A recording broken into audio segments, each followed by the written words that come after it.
여기 딸의 졸업식에 참가하게 된 한국인 남성이 있습니다. 하지만 그는 정당한 허가증과 신분증을 보여줬음에도 불구하고 결국 딸이 보고 있는 앞에서 그대로 억울하게 연행될 위기에 처하고 마는데요. 그런데 그때 이를 지켜보고 있던 군인 제복을 입고 있던 다리 한쪽이 없는 남성이 고함을 질렀고 상황은 완전히 급반전되었다고 합니다. 그렇다면 이들에게는 대체 어떤 일이 있었던 것일까요? 안녕하세요. 저는 한국 출신의 박재혁이라고 합니다. 저는 현재 미국에서 살고 있지만 이 나라에서 태어나지는 않았어요. 저는 한국의 최정예 해병 특수정찰대인 흑룡여단 소속이었고 제가 빨간 베레모를 쓸 권리를 얻었던 그때 저는 겨우 20살이었으니 저는 거의 평생을 군대에 몸담고 있었던 베테랑 군인이라고 할 수 있죠. 저희 부대원들은 늘 불가능한 상황에 대비하여 훈련받았습니다. 적진 깊숙이 정찰하고 해상 침투 작전을 수행하고 적의 핵심 시설을 파괴하는 훈련을 받았죠. 그러다 저는 제 인생을 바꿀 기회를 얻게 됩니다. 저는 대부분의 훈련에서 최고의 평가를 받았고 미군과의 합동 훈련 평가에서도 최고 점수를 받았는데 저를 눈여겨보던 미군 측에서 한미연합 특수전 프로그램에 저를 추천했던 것입니다. 저는 모하비 사막과 하와이에서 미 해병대, 네이비실, 심지어 델타 작전 부대원들과 함께 훈련하는 실전성 높은 훈련을 이어나갈 수 있었고 그렇게나 강력한 미군 특수부대원들조차 제 한국 해병대에서 얻어온 인내심과 끈기, 투지에 혀를 내두르더군요. 심지어 그들은 저에게 고스트 에코라는 별명을 지어주기까지 했어요. 말은 거의 하지 않았지만 항상 1위를 차지했기 때문입니다. 저는 그저 한국인으로서 절대로 조국을 욕보여선 안 된다는 마음가짐으로 목숨을 걸고 훈련에 임했던 것일 뿐인데 모두가 저를 좋게 평가해주는 상황에 그저 기쁘기만 했어요. 하지만 이러한 영광스러웠던 제 순간도 어느 순간 끝을 맞이하게 됩니다. 저는 40대 후반에 20년 넘게 복무하고 여러 차례 국가 간 표창을 받은 후 명예롭게 제대하게 되거든요.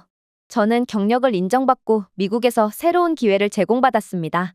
전술 컨설팅, 국방 전략 등 저는 미국에서 제대 이후에도 계속해서 경제 생활을 할 수 있었죠. 그러다 저는 이번에 제 딸 하은이의 졸업식에 가기 위해 이동하게 됩니다. 부산에서 태어났지만 삶의 대부분을 미국에서 자란 하은이는 항상 속 썩이는 법 없이 자랐습니다. 지금은 세상을 떠난 아내를 똑 닮았기에 무척이나 똑똑하기도 했죠. 그리고 하은이는 베테랑 재단, 군 동문 네트워크, 방위산업체의 지원을 받는 유명기관인 맥케이 리더십 아카데미에서 전액 장학금을 받고 학교를 다닐 수 있었어요. 제 복무 기록 덕분이었죠.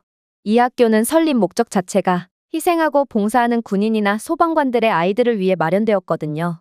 저는 분명 미국인은 아니었지만 제 몸의 상처와 전장에서의 자격증은 그 이상으로 인정받은 셈입니다. 그리고 자랑스럽게도 제 딸은 지금 무사히 졸업을 앞두고 있었습니다. 이 학교의 82년 역사상 최초로 모든 지표에서 1위를 차지한 아시아 학생으로서 말입니다. 그래서 저는 자랑스러운 한국 해병대 제복을 입고 이번 달의 졸업식에 참석하기로 했습니다. 저는 졸업 우등생 가족을 위해 마련된 줄 바로 뒤에 있는 국회의사당 웨스트홀 대리석 통로를 따라 조용히 자리에 앉았습니다. 학교 설립 취지에 맞게 졸업식은 이 역사적인 회의실 안에서 열리도록 마련되었는데 이는 학생의 부모님이 미국이 인정하는 군사기관이나 여러 공공기관에 헌신했다는 데서 나오는 존경과 인정의 증표였습니다. 하지만 제가 자부심을 가진 지 5분도 채 안 되어 이 신성한 공간은 제게 모멸감을 안겨다주며 저를 짓밟고 말았습니다. 졸업식이 시작되고 밴드가 서곡을 시작하자 군인 제복을 입은 남자들이 북쪽 복도를 통해 들어왔습니다. 저는 처음에는 일상적인 순찰 중인 국회의사당 보안요원들이라고만 생각했습니다. 하지만 저는 곧 뭔가 이상하다는 것을 감지했죠. 해당 병사 무리가 순찰 속도를 늦추더니 이내 제 쪽을 힐끗 쳐다보면서 목소리를 높였거든요. 왜 저 남자는 가짜 해병처럼 차려입었지? 마치 제3세계 코스프레 같아 보여. 정말 멍청해 보이는군. 저 남자 분명 제복을 아마존에서 구입했음이 틀림없어. 턱이 조여졌습니다. 저는 앞을 응시했습니다. 제 평생의 헌신의 증표인 제복을 비하하다니 저는 몹시 기분이 나쁘고 모멸감을 느꼈지만 그래도 저는 항상 고요함은 힘이라고 배워왔어요. 하지만 그들은 멈추지 않더군요. 그들 중 3명이 대형에서 벗어나 저에게 다가왔습니다. 광택이 나는 부츠가 대리석 바닥에 부딪히고 얼굴에 날카로운 칼처럼 새겨진 미소가 그들의 얼굴에 새겨져 있었습니다.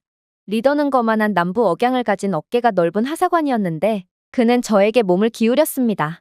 선생님, 길을 잃지 않으셨기를 바랍니다. 코스프레 컨벤션은 아마 차이나타운에서 열릴 것입니다. 다른 병사들은 박장대소를 하더군요. 저는 천천히 고개를 돌려 그의 눈을 마주쳤습니다. 저는 딸의 졸업식 때문에 여기 앉아 있어요. 중요한 날이니만큼 문제를 일으키고 싶지 않습니다. 뭐, 그러시겠죠. 다른 군인이 끼어들었습니다. 그런데 이걸 어쩌죠? 여긴 미 국회의사당이에요. 그 말은 당신은 외국 군대의 제복을 입고 이곳을 출입할 수 없다는 말입니다. 오직 현역 미군들만 제복을 입을 수 있어요. 그러니 당장 그 더러운 아시아 제복을 벗으라는 말입니다. 제가 강제로 당신을 내쫓아버리기 전에 말이에요. 이건 말이 안 됐습니다. 군인으로서 저는 그런 규정 따위는 없다는 것을 잘 알고 있었어요. 저는 군인으로서 여기 온 것이 아닙니다. 저는 아버지로서 여기 있습니다. 저 안에 제 딸이 있거든요. 그리고 당신이 말한 규정은 존재하지도 않아요. 만약 그런 규정이 존재했다면 왜 당신들은 저기 타국가에 제복을 입은 백인들에겐 아무 말도 못하는 거죠? 몇몇 타국 군인들은 이번 합동 퍼포먼스를 위해 제복을 입고 대기 중이었어요. 하지만 그들은 제 말을 그저 무시할 뿐이었습니다. 그러고는 논리로 안 되니 조롱을 하기 시작하더군요. 금발 버즈컷, 아마도 20대 초반의 군인은 기침을 하며 제게 조롱성 목례를 했습니다. 또 다른 병사는 부츠를 구르며 저에게 북한이라는 구호를 외치며 과장된 격려를 했습니다. 저는 감정을 드러내지 않도록 조심하며 손을 꽉 쥐었습니다. 그들이 원하는 반응을 해주고 싶지 않았거든요. 동시에 제가 도대체 누굴 위해 목숨을 건 합동작전을 수행했나 싶어 강한 현타도 느꼈죠. 이라크 안바르주에서 미군들을 훈련시키느라 목숨을 걸었던 저였습니다. 그리고 제가 이런 수모를 겪고자 누리스탄 산에서 죽어가는 미 해병대의 손을 잡고 있었다는 사실이 믿기지 않았어요. 저는 천천히 코트 안으로 손을 뻗어 그날 아침 일찍 행사 감독이 제공한 자격증명 봉투를 꺼냈습니다. 국회의사당 참전용사 연락사무소에서 발급한 금으로 봉인된 허가증으로 공인된 외국 연합군 복무자로서 참석 자격을 확인할 수 있었어요. 저는 권한이 있습니다. 저는 떨지 않고 그것을 넘겨주었습니다. 그러나 책임자로 보이는 군인은 그것을 보지도 않더군요. 아, 우리도 알고 있어요. 그가 말했습니다. 여기서 당신은 연합표창을 받은 대한민국 해병이라고 되어 있네요. 귀여워요. 하지만 여전히 당신은 미군인 우리에게 절대로 인정받을 수 없어요.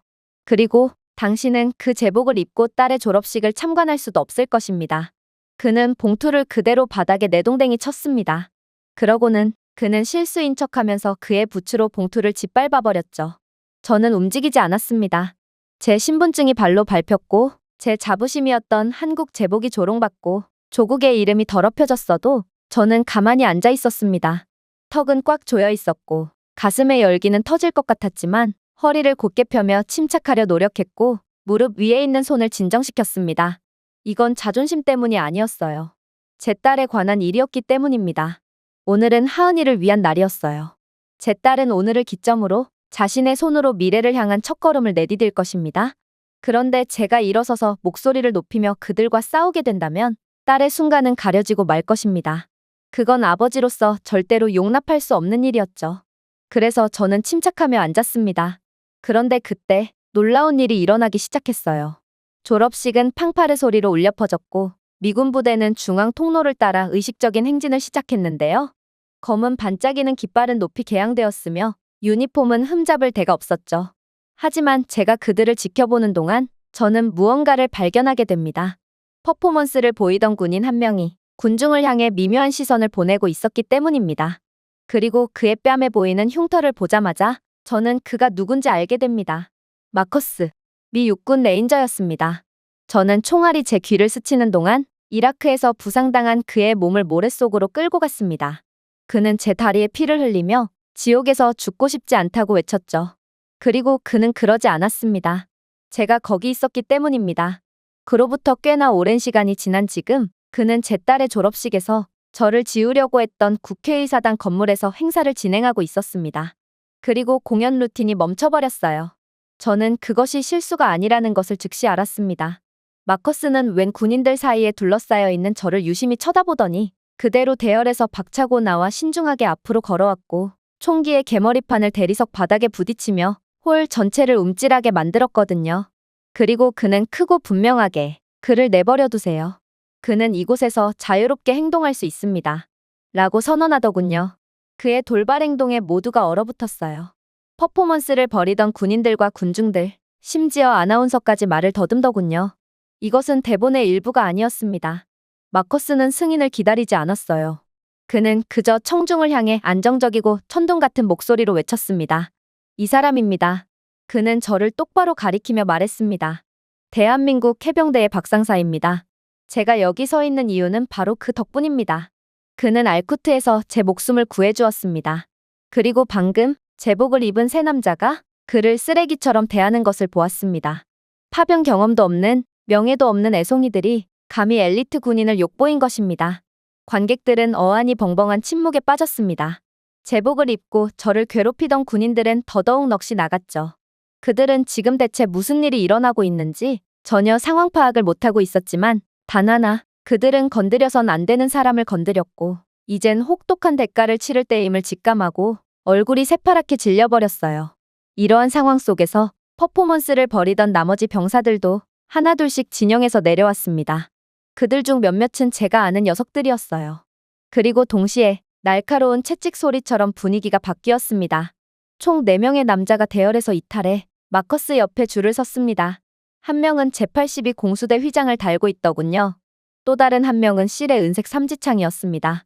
마지막 사람은 특수부대 전투 의무병의 어두운 녹색 배지를 달고 있었습니다. 그들 모두 가만히 서서 저를 마주보고 있었고 한 명씩 손을 들어 경례를 했습니다. 그리고 이제 졸업식의 모든 사람들은 저희에게 집중했죠. 이번 졸업식에서 책임을 맡은 고위 장교가 달려와 물었습니다. 자네들, 지금 제정신이야? 지금 뭐 하는 짓이야? 왜 준비한 대로 움직이지 않은 거야?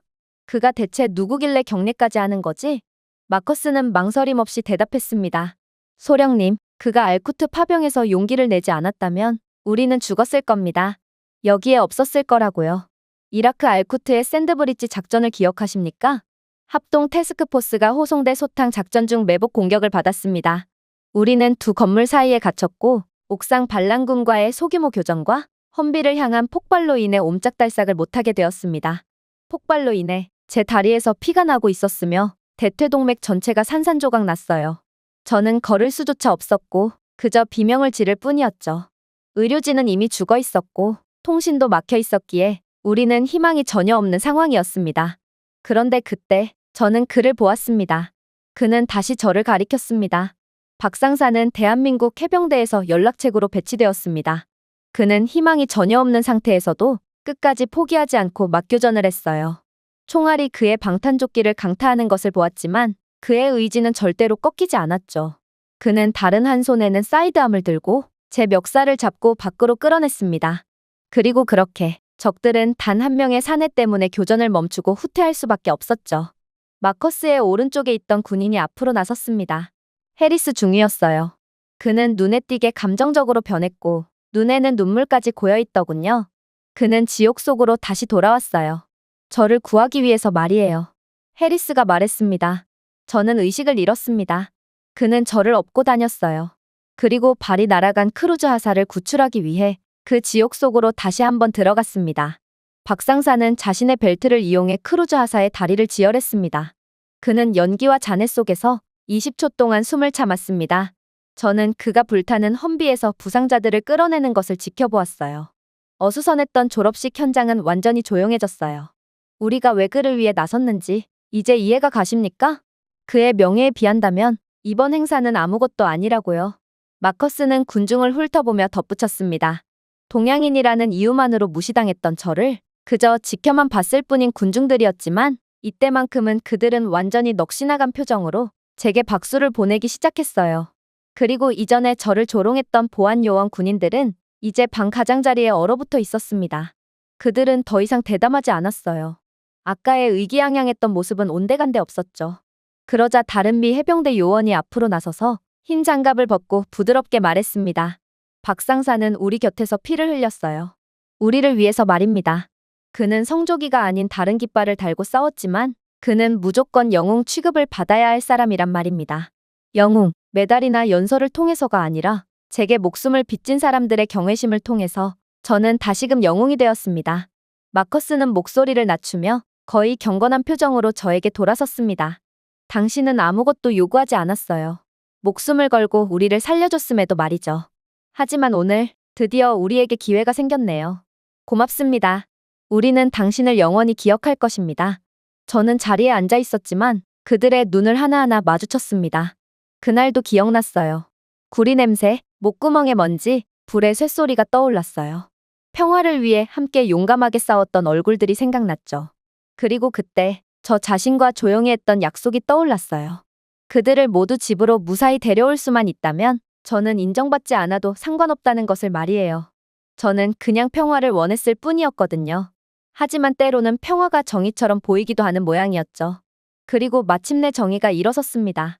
책임자인 소령은 납득이 간다는 표정을 지었고 이내 제게 조롱을 했던 병사들에게 몸을 기울였습니다. 누가 이 사람을 무시했나요? 굳이 제가 나설 필요도 없었습니다.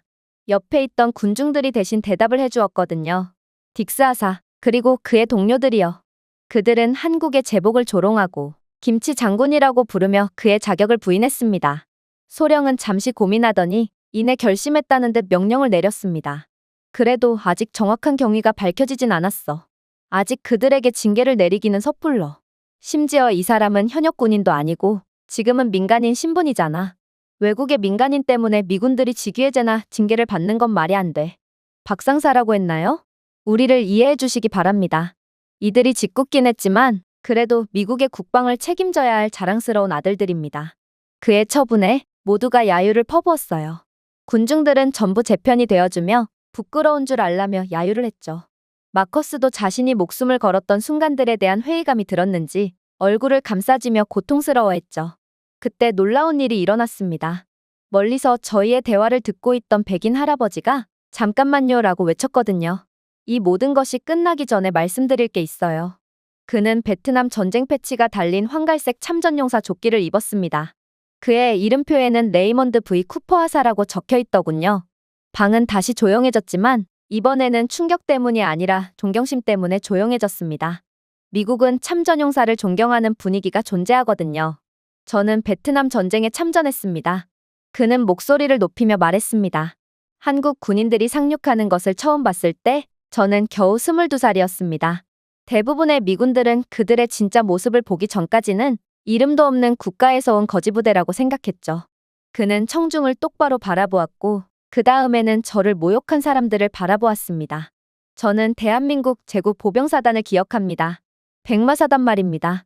그들의 보급품은 분명 형편이 없었지만 그럼에도 그들은 절대로 흔들리지 않더군요.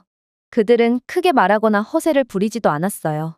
하지만 정글이 비명을 지르고 총알이 날아왔을 때 그들은 여전히 서 있었습니다. 여전히 조금의 두려움도 없이 싸우고 앞길을 가로막는 모든 적들을 묵사발을 냈죠. 우리는 그들을 뭐라고 불렀는지 아시나요? 바로 진흙탕 속의 유령이에요. 그들은 베트남의 숲속에서 적들을 불 속으로 끌고 나갔거든요. 그의 목소리가 갈라졌습니다. 그의 지팡이는 손에서 약간 떨렸습니다. 한 한국 군인이 두 다리가 모두 사라진 분대장을 등에 업고 이마일을 달리는 것을 보았습니다. 총알과 포탄이 빗발쳐도 한국 군인들은 절대로 동료를 버리지 않았어요. 마치 당연한 것처럼 부상자를 업고 날랐죠. 상대가 동맹국 외국 병사라도 상관없었어요. 미국은 전우회를 슬로건처럼 내걸지만 한국인들은 굳이 강조하지 않아도 모두가 전우회를 보이며 기꺼이 동료를 위해 목숨을 바쳤습니다. 그는 이제 눈을 찡그리며 저를 향했습니다. 오늘 저는 68년에 본 것과 같은 얼굴을 한 남자를 조롱하는 젊은 미군들을 보았습니다. 이건 용납해서는 안 될 일입니다. 한국과 미국이 함께 피를 나눈 역사를 생각해 보세요. 우리는 절대로 한국인들을 그런 식으로 대해서는 안 됩니다. 이건 미국의 수치이자 불명예스러운 일이거든요. 만약 이번 일을 그대로 넘어간다면 이건 미국의 얼굴에 먹칠을 하는 꼴일 것입니다. 참전용사 할아버지의 눈에는 눈물이 맺혔습니다. 하지만 그 눈물은 고통에서 비롯된 것이 아니었습니다. 충성심에서 비롯된 것이었습니다. 기억에서 비롯된 거였죠. 오래전에 만들어진 정의에서 비롯된 것입니다. 모든 청중은 서 있었습니다. 몇 명으로 시작하여 수십 명이 일어서서 박수를 보냈습니다. 이쯤 되자 소령은 이 상황을 그냥 넘어갈 수만은 없는 상황에 처하게 되었습니다. 저를 조롱했던 3명의 제복을 입은 보안요원인 딕스, 해먼드, 스틸맨은 이제 얼굴이 새파랗게 질린 채 그대로 서 있었습니다. 더 이상의 웃음은 없었습니다. 더 이상의 비꼬는 말도 없었죠. 그저 눈물이 가득 찬 사슴 눈망울을 한 채로 제게 선처를 구하듯 애처롭게 용서를 구걸할 뿐이었죠. 하지만 이미 너무 늦었습니다. 국회의사당 사령부의 한 장교가 2명의 하원 의원과 고위 JAG 조사관의 옆에 서서 그들에게 다가왔거든요. 한 의원은 빨간 도장과 잘린 신분증이 찍힌 문서를 건넸습니다. 즉시 귀하는 모든 현역 복무 절차에서 정지되며 부적절한 행동으로 인해 UCMJ의 심사를 받게 됩니다. 하지만 딕스는 도움을 구하기 위해 돌아서며 말을 더듬었습니다. 그러나 아무도 그를 구원해주지 않았습니다. 지휘관의 목소리는 차가웠어요. 당신은 훈장을 받은 연합군 참전용사를 괴롭혔습니다. 허가 상태에 대해 거짓말을 했습니다. 당신은 우리 군복 옆에서 피투성이가 된 군복을 격하했습니다. 영상은 이미 온라인에 올라와 있습니다. 당신은 이 건물, 동료 군인들, 그리고 조국의 불명예를 안겨주었습니다. 의원들이 앞으로 나섰습니다.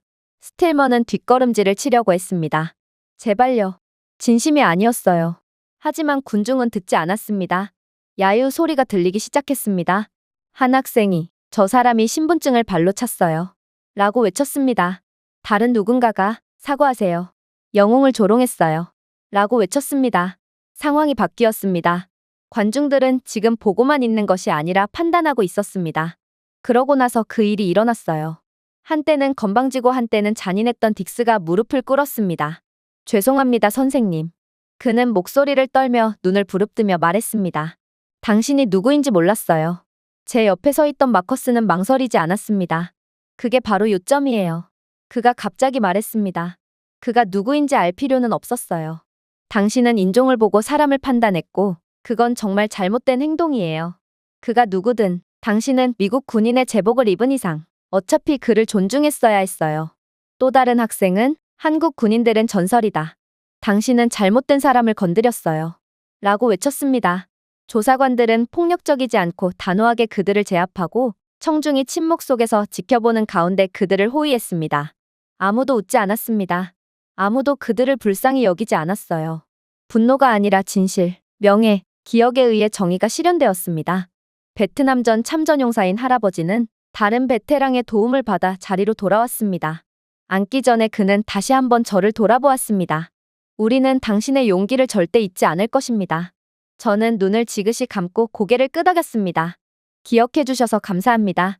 그렇게 제 명예는 다시 회복되었습니다. 제 이름, 제 조국의 깃발, 제 침묵에 침을 뱉었던 남자들은 복수가 아니라 진실을 통해 굴욕을 당했습니다. 그리고 그들의 부츠의 마지막 울림이 국회의사당에서 사라지자 의식은 다시 시작되었습니다. 하지만 뭔가 달라졌습니다. 공기 자체가 다르게 느껴졌습니다. 더 무겁고 경건했습니다. 아나운서의 목소리가 마이크로 돌아왔어요. 이 시점에서 우리는 퍼포먼스를 더 특별하게 재개하기로 했습니다. 그 후 드럼이 나왔습니다. 그들은 완벽한 동시성, 소총을 들고 무대가 아닌 관객을 향해 움직였습니다. 저를 향해 말이죠. 이제 중앙에 선 마커스는 첫 번째 프로그램에서는 볼 수 없었던 의전 깃발을 들고 있었습니다. 중앙에 대담한 태극 문양이 새겨진 흰색의 대한민국 국기로 완벽하게 꿰매어 절대 경건하게 들고 있었습니다. 그의 옆에는 또 다른 군인이 성조기를 들고 있었습니다. 두 깃발이 동시에 들어 올려졌다가 나란히 군중 앞에서 넘어졌다가 마침내 완전히 펼쳐지며 함께 손을 흔들었습니다. 그러자 아나운서의 목소리가 돌아왔습니다. 동맹 참전용사들을 기리기 위해 그리고 대한민국 해병정찰단 박재혁 상사를 기리기 위해 이 헌사는 여러분과 대한민국을 위한 것입니다. 헐떡이는 소리가 군중을 휩쓸었습니다. 밴드는 프로그램의 이전에 나열되지 않은 새로운 메들리를 시작했습니다. 미국 국가로 시작한 후 모든 군악대가 연주하는 엄숙하고 자랑스러운 대한민국 애국가의 음표로 매끄럽게 전환되었습니다. 위에는 거대한 화면이 흑백 영상으로 표시되었습니다. 베트남 전쟁 당시 논을 행진하던 한국 해병대원들, 소말리아에서 인지를 구출하는 한국 특수부대, 남수단에서의 평화유지 작전, 또한 한국 군인들이 눈, 정글, 사막에서 미군과 어깨를 맞대고 훈련하는 컬러 영상이었습니다. 그리고 마지막에는 화면은 퍼포먼스를 지켜보고 있는 제 실시간 영상이 송출되었습니다. 저는 여전히 앉아 있었고 두 손을 꼭 잡고 턱을 괴고 있었습니다. 하지만 제 눈은 이미 타오르기 시작했습니다. 그리고 천둥 소리가 공중을 갈라놓았습니다. 천장 창문이 열렸습니다. 기계적인 윙윙거리는 소리와 함께 뒤로 미끄러지는 접이식 패널들. 멀리 국회의사당 너머 하늘에는 세대의 전투기가 완벽한 V자 형태로 나타났습니다. 미국에서 전투기 에어쇼는 통상적으로 졸업식 등의 행사에서 자주 볼 수 있기에 그렇게 놀랄 장면도 아니었어요. 하지만 이번 에어쇼는 매우 특별했죠. 세대의 F-22 랩터가 흑요석처럼 햇빛을 반사했습니다. 그리고 제트기들은 한번 높은 편대로 지나갔다가 다시 돌아와 천천히 날아다니며 빨간색, 파란색, 흰색 연기로 하늘을 태극기 색으로 물들이더군요. 그리고 전 세계에 방송될 각본 없는 순간 전투기는 왼쪽으로 기울어지며 날개를 내리고 관중들에게 격려를 건넸습니다. 연사가 다시 소리쳤습니다. 다른 사람을 보호하기 위해 먼 땅에서 오셨지만 결코 칭찬을 구하지 않으신 분들께 오늘 우리는 기억합니다. 오늘 우리는 한국의 아들들에게 경의를 표합니다. 말을 할 수 없었습니다. 숨을 쉴 수가 없었습니다. 저는 그저 움직이지 않고 불가능한 것처럼 보이는 일을 넋을 놓고 보며 앉아있을 뿐이었어요. 현장은 박수 소리와 환호 소리, 기립 박수 소리 등으로 난리가 났어요. 사람들은 더 이상 제트기를 보지 않았습니다. 그들은 저를 바라보고 있었습니다. 그리고 감정의 흐릿함 속에서 저는 마침내 그녀를 찾았습니다. 제 딸 하은이었어요. 제 딸은 졸업식 가운을 입고 무대에서 내려왔고 가슴에 손을 얹고 눈물을 흘리며 서 있었습니다. 딸은 아무 말도 하지 않았어요.